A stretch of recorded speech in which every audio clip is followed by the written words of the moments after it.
Welcome back to your favourite channel S4E classes. मैं हूं आपका अपना रवि कुंडल सर और आज हम कंटिन्यू करने वाले हैं क्लास 12th का सबसे इमोशनल और important chapter the last lesson का पार्ट नंबर 2। स्टूडेंट्स, पार्ट 1 में हमने देखा है कि कैसे फ्रेंच डरते डरते स्कूल पहुंचता है और वहां का माहौल एकदम शांत होता है संडे मॉर्निंग की तरह।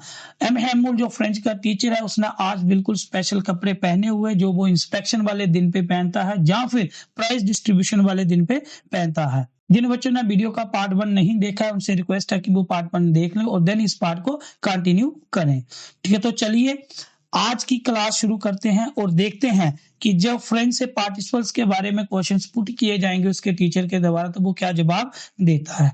वीडियो को स्किप मत करना, एंड तक देखना, क्योंकि बीच में कुछ ऐसी लाइंस आती हैं जो एग्जाम में बार बार पूछी जाती हैं। तो without wasting time let's start the video. While I was thinking of all this, जब मैं ये सब कुछ सोच रहा था, क्या सोच रहा था कि गांव के लोग पीछे आके क्यों बैठे हैं, मेरे टीचर ने आज नया ड्रेस क्यों पहना है और संडे की तरह आज बिल्कुल इतना साइलेंट क्यों है, स्कूल इतना सीरियस क्यों दिख रहा है। जब मैं ये सब कुछ सोच रहा था, आई heard my name called, मैंने सुना कि मेरे टीचर ने मेरा नाम पुकारा है, मेरे टीचर ने मुझे बुलाया है। It was my turn to recite, अब मेरी टर्न थी, मेरी बारी थी उस लेसन को रिसाइट करने की, lesson the rules of participles को रिसाइट करने की, वो बताने की। What would I not have given to be able, मैं भी चाहता कि मैं भी इस काबिल होता कि मैं भी इस एबल होता टू से, मैं भी कहता that dreadful rules for the participles all through, मैं भी चाहता था कि मैं शुरू से लेकर एंड तक, ऑल थ्रू मतलब शुरू से लेकर एंड तक सारे के सारे वो ड्रेडफुल रूल, वो खतरनाक रूल जो मुझे याद नहीं होते थे, मैं भी वो सारे रूल्स बोलता वेरी लाउड एंड क्लियर, बिल्कुल लाउड तरीके से, बिल्कुल क्लियर तरीके से, एंड विदाउट वन मिस्टेक, बिना किसी मिस्टेक के। मैं भी चाहता था, मेरी भी इच्छा थी कि मैं भी ये रूल्स जो है वो बोलता। But I got mixed up on the first words, लेकिन मेरे से ऐसा कुछ भी नहीं हुआ, मैंने पहले वर्ड से ही सारी चीजें मिक्सअप कर दी। एंड स्टूड देयर, फिर मैं बिल्कुल वहां पे चुपचाप खड़ा हो गया, मैंने सब कुछ मिक्सअप कर दिया। Holding on to my desk, बिल्कुल वहां पे खड़ा हो गया अपने डेस्क को पकड़कर। माई हार्ट बीटिंग, मेरा दिल जोर जोर से धड़क रहा था। And not daring to look up, इतनी हिम्मत नहीं थी मेरे अंदर कि मैं अपना सिर ऊपर करता। आई हेयर एम हेमुल से टू मी, मैंने फिर से एक बार सुना कि मेरे टीचर जिसका नाम एम हेमुल है वो फिर से मेरा नाम पुकार रहे थे। क्या बोला उन्होंने? I will not scold you, मैं तुम्हें डांटूंगा नहीं। लिटिल फ्रेंच, डरने की कोई जरूरत नहीं, मैं आज आपको डांटूंगा नहीं। You must feel bad enough, तुम पहले से ही बहुत बैड फील कर रहे हो, तुम पहले से ही, तुम्हें इन सब चीजों का एहसास है, तुम बहुत फील कर रहे हो आज। सी हाउ इट इज, देखो ऐसा है। Every day we have said to ourselves, teacher अब फ्रेंड्स को समझा रहे हैं कि देखो ऐसा है कि हर रोज हम अपने आप से कहते हैं, वाह I have plenty of time, मेरे पास बहुत ज्यादा टाइम है। I will learn it tomorrow, हम हमेशा आज का काम कल पर छोड़ते हैं, ये टीचर ने बोला। एंड नाउ यू सी, अब तुम देखो, where we have come out, अब तुम खुद ही तुम फील कर रहे हो कि अब हम कहाँ पहुंच गए। हमने पहले भी फ्रेंच को नहीं लर्न किया और आज भी हम फ्रेंच को नहीं लर्न कर रहे हैं, और अब देखो कि हम कहाँ पहुंच गए। Oh that's the great trouble with Alsace, अब टीचर क्या बोलता है, सिर्फ एक बच्चे को नहीं बोल रहा है, वो सभी को बोल रहा है, अपने आप को इंक्लूड कर रहा है। यही तो ग्रेट ट्रबल थी, यही तो बुरी मुश्किल थी पूरे के पूरे एल्सेज डिस्ट्रिक्ट के साथ। She puts of learning till tomorrow, she किसके लिए आया जहां पे? अल्सेज के लिए। पूरे के पूरे एल्सेज के लोगों ने लर्निंग को पुट कर दिया, लर्निंग को छोड़ दिया कल के ऊपर, उन्होंने सीखना ही नहीं चाहा। नाउ दोज फेलोज किसको बोला उसने? दोज फेलोज बोला कि जो 100 मील के पीछे पर्शियन सोल्जर्स जो प्रैक्टिस कर रहे थे उनको बोला। अब वो पर्शियन लोग आउट देयर जो बाहर काम कर रहे हैं, will have the right to say to you, अब उनको बिल्कुल राइट है कि वो तुम्हें कहें, how is it you pretend to be Frenchman, तुम लोग प्रिटेंड करते हो, तुम लोग बहाने लगाते हो कि तुम फ्रेंच लोग हो, and yet you can neither speak और राइट योर ओन लैंग्वेज, तुम लोग प्रिटेंड करते हो कि तुम क्या हो, फ्रेंच मैन हो, लेकिन तुम लोगों को तो फ्रेंच पढ़ना भी नहीं आती हो, लिखना भी नहीं आती। अब उन लोगों को पूरा पूरा हक है, वो तुम्हें कुछ भी बोल सकते हैं। But you are not the worst, सिर्फ तुम ही बुरे नहीं हो, वर्स्ट मतलब बुरे, सिर्फ तुम ही बुरे नहीं हो, पुअर लिटिल फ्रेंड्स, टीचर बोल रहा है फ्रेंड्स को कि सिर्फ तुम ही बुरे नहीं हो, we have all a great deal to reproach our self with, हम सबको अपने अपने बारे में सोचना चाहिए, हम सब जो है वो इस चीज के बारे में बुरे हैं। पहली बात टीचर जो है वो पेरेंट्स के बारे में बोलता है, your parents were not anxious enough, anxious mean eager, तुम्हारे पेरेंट्स भी इतने ज्यादा ईगर नहीं थे टू हैव यू लर्न, कि वो सीखें। द फर्स्ट ब्लेम पेरेंट्स को कर रहे हैं कि तुम्हारे पेरेंट्स भी इतने ज्यादा एक्साइटेड नहीं थे कि तुम लोग सीखो। दे प्रेफर्ड, उन लोगों ने भी प्रेफर किया to put you to work on a farm, वह चाहते थे कि तुम लोग भी उनके साथ काम करो किसी फार्म में, किसी खेत में, और एट द मिल्स, या फिर किसी मिल में जाके उनके साथ काम करो, ये पेरेंट्स कहते थे। So as to have a little more money, वह भी चाहते थे कि तुम लोग उनके साथ फार्म में काम करो, मिल्स में काम करो, इसलिए उनके पास थोड़ा सा पैसा आ जाए। एंड आई, जहां पे टीचर खुद को इंक्लूड कर रहा है, I have been to blame also, मुझे खुद को भी अपने आप को ब्लेम करना चाहिए। Have I not often sent you to water my flowers, पहले ही हमने पढ़ा स्टोरी में, फर्स्ट पार्ट में हमने देखा एम हैमुल ने एक गार्डन लगाया हुआ है। एम हैमुल बोलता है कि मुझे खुद को भी ब्लेम करना चाहिए क्योंकि मैंने भी तुम लोगों से काम कराया, मैं अपने फ्लावर्स को आप लोगों को पानी देने के लिए भेजता था, instead of learning your lessons, तुम लोगों को बोला कि तुम लेसन नहीं याद करो, तुम लेसन नहीं लर्न करो, तुम लोग चले जाओ कहाँ पे, मेरे गार्डन को पानी दो। When I wanted to go fishing, और जब मैं फिश पकड़ना चाहता था, मेरा मन होता था कि मुझे मछलियां पकड़ने जाना है, did I not just give you a holiday, तो उस टाइम मैं आप लोगों को छुट्टियां दे देता था, तो ये भी बात थी और मेरी पार्ट से भी ये गलती थी। Then from one thing to another, फिर एक एक करके एम हैमुल वेंट ऑन, वह बोलते गए, to talk to the French language, फिर एक एक करके एम हैमुल फ्रेंच लैंग्वेज के बारे में वो सारी बातें बोलते गए। क्या क्या बातें बोली? सेइंग दैट, ये कहा, it was the most beautiful language in the world, कि ये दुनिया की सबसे ब्यूटीफुल लैंग्वेज। ये लाइन बहुत बार एग्जाम में आती है कि एम हैमुल ने फ्रेंच लैंग्वेज को क्या बोला, तो एम हैमुल क्या रहे हैं, it was the most beautiful language of the world, the clearest language, the most logical language, that we must guard it, हम लोगों ने इसको बचा के रखना है, इसको गार्ड करना है, अमंग अस, हम लोगों के बीच में इसको बचा के रखना है, एंड नेवर फॉरगेट इट, और कभी इस लैंग्वेज को हम लोगों ने भूलना नहीं है। बिकॉज, क्यों नहीं भूलना है, अब इंपॉर्टेंस ऑफ लैंग्वेज बताएंगे जहां पे वो, when a people are enslaved, enslaved मतलब किसी को गुलाम बना लेना, जब लोगों को गुलाम बनाया जाता है, गुलाम बना के रखा जा सकता है, as long as they hold fast to their language, जब तक वो लोग अपनी लैंग्वेज को सही तरीके से बोलते नहीं हैं, जब तक वो अपनी लैंग्वेज का फास्ट मतलब मौन रहते हैं, अपनी लैंग्वेज नहीं बोलते हैं। As if they had the key to their prison, जैसे कि जे उनकी प्रिजन की है, जे इनकी गुलामी की चाबी है, जैसे ही वो लोग बोलना शुरू कर देते हैं, वो लोग आजाद होना शुरू कर जाते हैं। तो इसलिए लैंग्वेज बहुत ज्यादा जरूरी है, हमें फ्रेंच लैंग्वेज को अपने लोगों के बीच में बचा के रखना है, हमें समझना है कि this is the most beautiful language in the world, this is the clearest and the most logical language of the world. Then he opened a grammar, फिर उसने ग्रामर की बुक खोली, and read us our lesson, और हमें हमारा lesson पढ़ाया। It was amazed to see, ये देखने के लिए मुझे बहुत हैरानगी हुई, how well I understood it, जब उसने मुझे ग्रामर का पार्ट पढ़ाया लास्ट लेसन में, मैं हैरान रह गया कि कितने अच्छे तरीके से मैंने उस लेसन को समझ लिया। एंड ऑल ही सेड, जो भी उसने कहा, सीम्ड सो इजी, जितना भी उसने पढ़ाया उस दिन वो मेरे लिए बहुत इजी था। आई थिंक टू, मैंने ये सोचा, that I had never listened so carefully, मेरे मन में ये क्वेश्चन आया, शायद मैंने अपने टीचर्स को इतने ध्यान से कभी सुना ही नहीं, and that he had never explained everything so much with patience, और शायद उसने भी कभी इतने अच्छे तरीके से, इतनी पेशेंस के साथ कभी चीजों को एक्सप्लेन किया ही नहीं। अब मैं ये सोच रहा हूं कि मुझे इतनी आसानी से कैसे समझ आ गया, टीचर ने इतने अच्छे से कैसे पढ़ा दिया, जब मैंने पहली बार शायद इतना ध्यान दिया। ये कौन बोल रहा है? फ्रेंच बोल रहा है। इट सीम्ड, ऐसे लगा, ऑलमोस्ट लगभग ऐसे, as if the poor man, teacher को क्या बोल रहा है वो? Poor man. मुझे ऐसे लगा कि जैसे ये बेचारा teacher wanted to give us all he knew before going away, मुझे ऐसे लगा कि जैसे ये टीचर हमें वो सब कुछ देना चाहता है जो उसके पास था, just with one stroke and put it all into our heads, और वो सारा नॉलेज हमारे दिमाग में डालना चाहता है जाने से पहले, जस्ट विद वन स्ट्रोक, बिल्कुल एक स्ट्रोक के साथ, एक झटके से वो सारा नॉलेज हम लोगों को देना चाहता था एम हैम्यूल। मुझे ऐसा फील हो रहा था।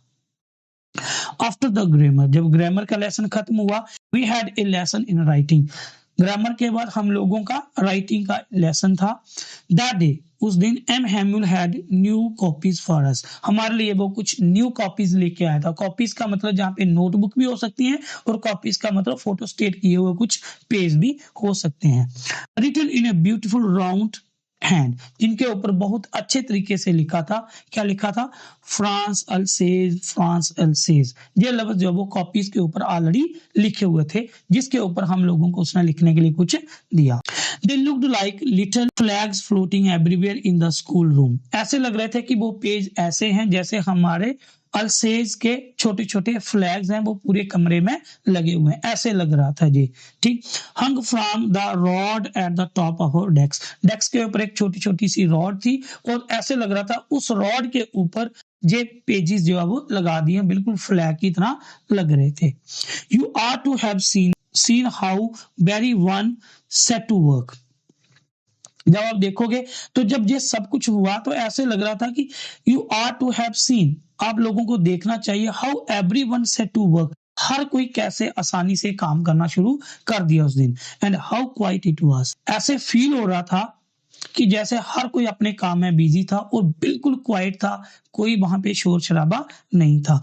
The only sound was the scratching of the pens over the paper, एक ही चीज का साउंड आ रहा था कि पेन स्क्रैच कर रहे थे जो पेपर के ऊपर पेन चलने की आवाज, बाकी बिल्कुल साइलेंस था। once some beetles flew in, कुछ जो बीटल्स जो है वो फ्लू करके अंदर आए, कुछ वर्ड्स जो है वो अंदर फ्लू करके आए, only but nobody paid attention to them, लेकिन किसी ने भी उन शोरों की तरफ, उस आवाज की, बीटल की आवाज की तरफ कोई ध्यान नहीं दिया।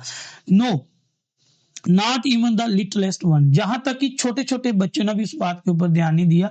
इतने सेंसिटिव होके, इतने सीरियस होकर हर कोई अपना लास्ट लेसन अटेंड कर रहा था। Who worked right in the tracing, छोटे छोटे बच्चे जो लाइन को ट्रेस करने का, देयर फिश हुक्स मतलब इस टाइप का कोई लेटर, ये टाइप का कोई letter, as if that was French, लेकिन वो लफ्ज किसका था? फ्रेंच लैंग्वेज का लफ्ज था। बच्चे उसके ऊपर लाइनें जो है वो अपनी trace. On the roof, on the छत के ऊपर कबूतर थे, कबूतरों ने कुछ आवाज की, कबूतर की आवाज को कूट बोलते हैं, तो कू किया उन्होंने। And I thought to myself, मैंने मन ही मन में सोचा, ये लाइन आगे वाली बहुत इंपॉर्टेंट है, will they make them sing in German, ये लाइन बड़ी इंपॉर्टेंट है कि देखो लोगों को तो बोल दिया उन्होंने कि आप लोगों ने फ्रेंच नहीं सीखना, ऑर्डर आ गया बर्लिन से, क्या वो पंछियों से भी बोलेंगे कि अब आपको जर्मन लैंग्वेज सीखनी है? इवन द पिजन्स, जहां तक कि पिजन्स को भी वो बोलेंगे कि आपने यही लैंग्वेज सीखनी है। क्या ऐसा होगा? ये बच्चा फ्रेंच जो है वो मन ही मन में सोच रहे हैं। Whenever I looked up, जब भी मैं ऊपर देखता, फ्रॉम द राइटिंग, मैं आप लिख रहा था, लिखते लिखते जब भी मैं ऊपर देखता, आई सा, मैंने देखा, M Hamel sitting motionless in his chair, तो मैंने देखा मेरा teacher M Hamel motionlessly chair के ऊपर बैठा हुआ है, and gazing first at one thing then at another, एक एक करके ऐसे लग रहा है कि वो घूर घूर कर चीजों को देख रहा है, कभी इस चीज को देख रहा है, कभी उस चीज को देख रहा है, एज इफ, जैसे कि he wanted to fix in his mind just how everything looked in that little school room, जैसे कि वो देखना चाहता था कि एक छोटे से स्कूल के कमरे में छोटी छोटी चीजें जो वो कैसे रखें, वो लास्ट इमेज, लास्ट फोटो अपने दिमाग में बना के रखना चाहता था। वो इमोशनल होकर वो क्लासरूम के पूरे सीन को, लास्ट सीन को याद रखना चाहता था। फैंसी मीन्स सोचिए, ड्रीम कीजिए, कल्पना कीजिए। For 40 years he had been there, पिछले 40 सालों से उस बंदे ने जहां पे काम किया है, इन द सेम प्लेस, इसी जगह पर, विद हिज गार्डन आउटसाइड, बाहर उसने क्या बनाया? गार्डन बनाया अपना, इसी स्कूल में उसने बाहर गार्डन बनाया। The window, outside the window, window के बाहर उसने गार्डन बनाया, and his class in front of him, और उसके सामने उसने अपनी क्लास बनाई, जस्ट लाइक दैट। इसी तरीके से उसने अपने, देखो पिछले 40 साल से वो इसी स्कूल में काम कर रहा है और उसी स्कूल में उसने गार्डन बनाया विंडो के बाहर, और उसके सामने ही इसकी क्लास है। कितना इमोशनल हो गया वो टीचर। Only the desks and the benches had been worn smooth. In 40 years में एक ही चीज बदली, क्या चीज बदली? डेस्क घिस घिस के स्मूथ हो गए, डेस्क घिस घिस के मुलायम हो गए, लेकिन और कोई भी चीज नहीं बदली इन 40 इयर्स में। द वॉलनट का ट्री जो है वो गार्डन में था, थोड़ा लंबा हो गया। वॉलनट का ट्री 40 साल में थोड़ा और लंबा हो गया।